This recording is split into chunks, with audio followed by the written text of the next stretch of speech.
Okay, we went over what happens at closing. What can people expect when it's all said and done?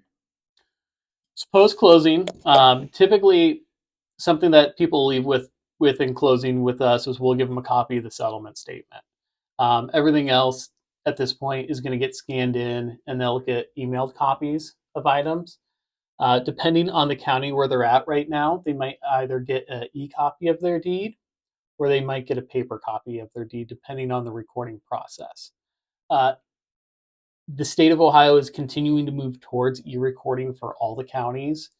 We're not quite there yet. 4 years ago, the target deadline was like 2022. Right now, I think it's 2026, so we're about the same time schedule. Progress. Though they did just authorize a fee increase for counties that haven't been getting into e-recording, so they can charge a little more to be able to cover the costs of establishing the e-recording and the online records. So it's a small cost. It's like an extra $5, just a heads up. But at some point, all the counties will become e-recording counties, which means once the closing is done, we can submit it to the county the same day. Typically, right now, if you're in one of the paper recording counties, we're overnighting the deed and the fees to pay it off with all the other stuff that we've closed that day to the county recorder. And it'll go into the auditor's office. They will check it in. They will do a transfer. They will take the transfer tax for the seller. They will apply that, and then they'll transfer it over to the recorder's office. The recorder will then process it. They'll scan it in, and they'll save it in their records. Eventually, all of these will be available online. Many counties they already are. Some of the more rural counties they're still not. The county will then mail it back to us so that we receive it. It'll immediately be available for somebody to see that something has been transferred. So by the time it gets back to us, somebody else will already know it's transferred, and they're going to send you something in the mail.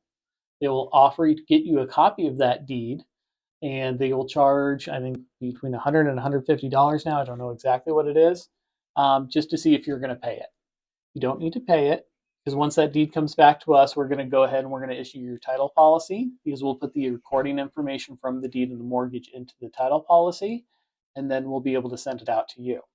So with that in mind, because that deed does go back and forth between us and the recorder's office, the auditor's and recorder's office, that other individual just sends it out right away, or as it comes back to me and then I get to do a little bit of work and then send it out to you.